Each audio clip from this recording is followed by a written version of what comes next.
আজ থেকে প্রায় ৭০০ বছর আগে হরিহরপুর নামে এক জায়গায় ঘন জঙ্গলে ঘেরা এক শ্মশানে তালপাতার ছাউনি, মাটির তৈরি দেওয়াল, এমন এক মন্দিরে মাটির তৈরি মৃন্ময়ী মাতৃমূর্তির পূজা শুরু হয়। এক কাপালিক পঞ্চমুণ্ডের আসনে বসে এখানে তন্ত্র সাধনা করতেন। পরবর্তী সময়ে এই মন্দির হয়ে ওঠে ভয়ঙ্কর বিশ্বনাথ ডাকাত, যাকে সবাই বিশু ডাকাত নামে চিনত, তার আরাধ্য দেবী। ডাকাতি করতে যাবার আগে এই মা কালীর পূজা করে বের হতো বিশু ডাকাত, যাতে নির্বিঘ্নে ডাকাতি করে ফিরে আসতে পারে। শেরশাহ প্রাথমিকভাবে এইখান দিয়ে রাস্তা তৈরি করেন, যাকে আমরা জিটি রোড নামে চিনি।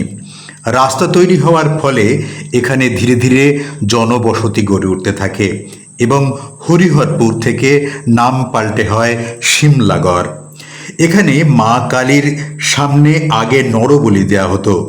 লক্ষণ ভট্টাচার্যর পূর্বপুরুষদের মধ্যে এখানে একজন তন্ত্র সাধনা করতে আসেন এবং নরমুণ্ড দেখে অজ্ঞান হয়ে যায়। তারপর থেকেই এখানে নরবলি বন্ধ করে দেওয়া হয়। জনবসতি ক্রমে বাড়তে থাকায় লোকে এখানে পূজা দিতে আসতে শুরু করে। মন্দিরের মাটির দেওয়াল পাকা মন্দিরে রূপান্তরিত করা হয় এবং মাটির মূর্তির বদলে কোষ্ঠী পাথরের মূর্তি স্থাপন করা হয়।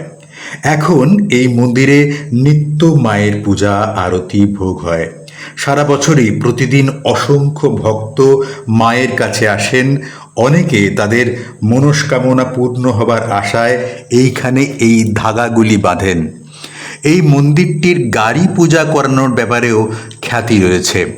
বহু দূর দূরান্ত থেকে মোটর সাইকেল সহ সব ধরনের নূতন গাড়ি কিনলেই এখানে পূজা করাতে নিয়ে আসেন বহু ভক্ত।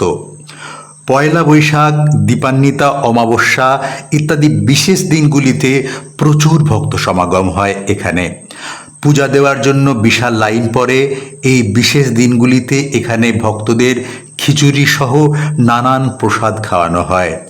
মন্দির চত্বরে বেশ কয়েকটি দোকান রয়েছে, যেখানে ফুল, ফুলের মালা, সন্দেশ, ধূপ, মোমবাতি ইত্যাদি নানা পূজা সামগ্রী বিক্রি করা হয়।